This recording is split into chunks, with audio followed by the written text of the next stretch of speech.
us to share those with him and to give the body of believers around us a chance to be a part of that answer as well. We express our trust in God in doing that. And to trust him is to honor him. When Jesus prayed the Lord's Prayer, he prayed, "Thy kingdom come, thy will be done." Those kind of kingdom prayers are inviting God's presence into various situations.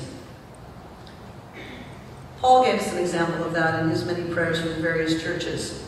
He gave instruction and correction in his letters, but then when he prayed for them, he prayed with them, for them with praise, with thanksgiving, asking that they be blessed.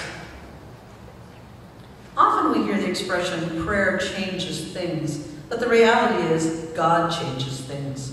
We open ourselves up to him through prayer, but it's nothing magical about prayer itself. We are told that when we come together to pray, to agree with one another, to have a common purpose, and then listen to one another and listen to God as he responds to us. When we pray together, when we agree together, when we offer kingdom prayers together, then we come with a sense of unity as a church. We come with a sense of partnership with each other as well as with God. This morning, I'm going to ask us to pray very specifically for some things.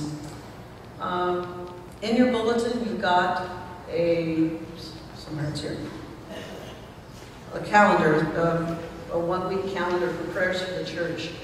You know, I've been looking back at old church conference reports because we've got a church conference coming up pretty soon, and I like to go back and see what I wrote.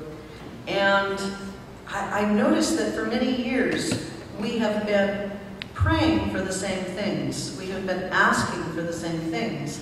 We've been asking, essentially, for revival in our church.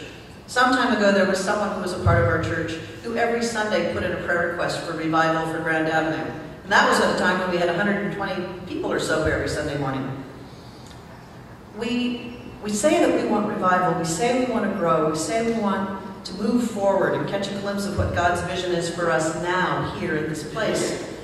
But I really feel that one of the things that we have not done is prayed together for that.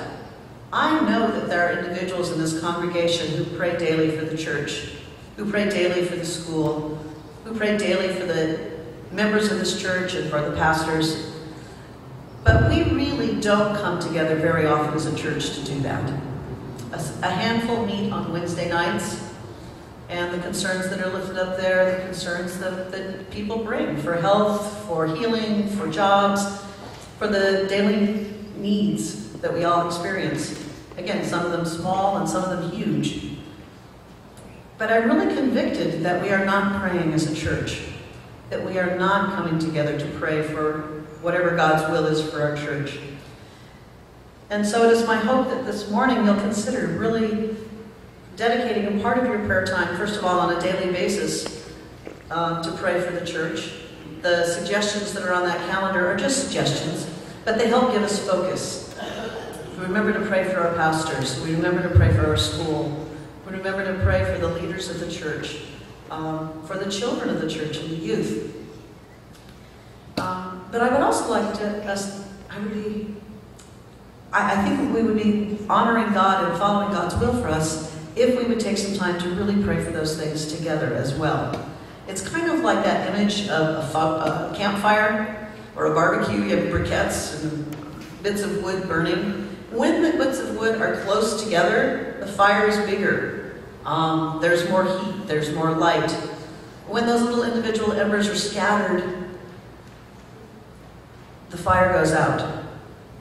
You know, if you want to put out a campfire, that's one of the things you're supposed to do. Kick the embers away from each other and cover them up with sand. When we all try to pray individually and not together, we're missing out on a lot of the power. The power for us as individuals, and I believe the power for us as a church.